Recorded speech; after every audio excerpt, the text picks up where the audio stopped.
Bonjour. La question que nous abordons ici est de savoir comment décider en avenir incertain. Alors c'est une très ancienne question que se sont posées tous les États.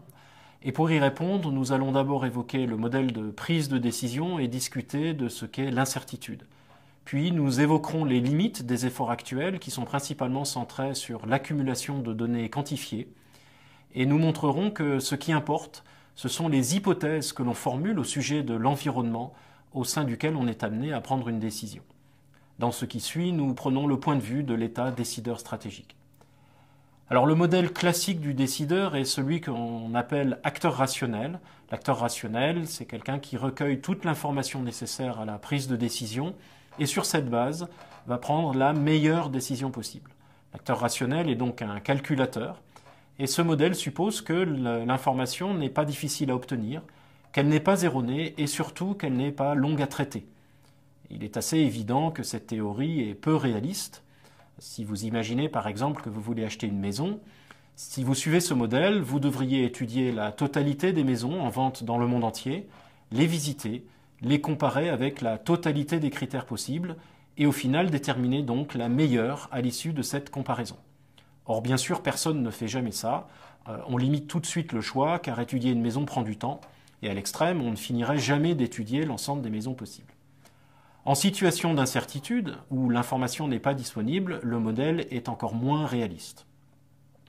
Alors qu'est-ce que c'est que l'incertitude? À définir simplement, l'incertitude, c'est l'absence d'information. L'incertitude caractérise très souvent des situations qui sont tellement nouvelles qu'on n'a pas d'équivalent auquel se référer et qu'on ne dispose que peu d'informations à leur sujet.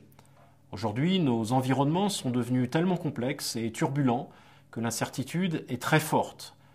On songe par exemple à l'évolution récente de l'Irak ou du Mali par exemple, ou aux évolutions technologiques comme la biotechnologie ou l'informatique. Les paramètres de ces situations, de ces événements sont tellement nombreux qu'on ne peut pas en quelque sorte calculer les probabilités que certains événements se produisent. En conséquence, il devient très difficile de prévoir leur évolution. Et donc, à la question qu'est-ce qui est prévisible aujourd'hui, on peut donc répondre eh bien, de moins en moins de choses, et cela est dû à l'incertitude. Alors une solution très souvent évoquée pour essayer malgré tout d'anticiper des événements est de surveiller ce qu'on appelle des signaux faibles. Alors un signal faible, c'est un événement avant-coureur d'un événement plus important. Un exemple récent est celui dans le cadre des attentats du 11 septembre, dans lequel des individus du Moyen-Orient prenaient des leçons de vol sans souhaiter apprendre ni à atterrir ni à décoller, ce qui bien sûr pouvait être perçu comme une indication d'intention malveillante.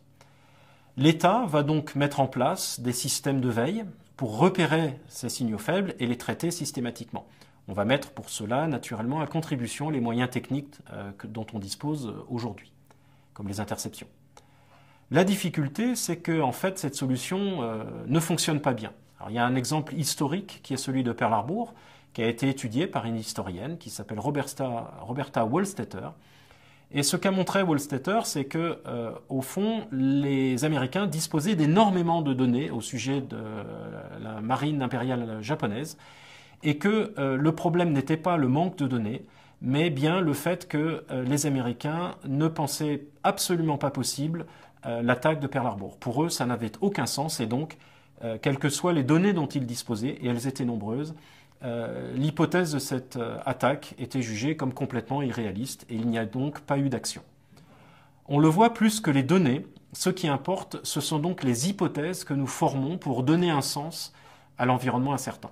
Sans hypothèse, nous ne pouvons pas analyser le flot d'informations à notre disposition. Et avec la mauvaise hypothèse, nous partons dans la mauvaise direction. Ce que montre l'exemple de Pearl Harbor, et il y en a eu beaucoup depuis, eh bien ce sont en fait les limites de l'information et en particulier de l'information quantifiée. Alors on en a trois principales. La première limite, c'est que on sait en fait que plus de données ne permet pas nécessairement une meilleure décision.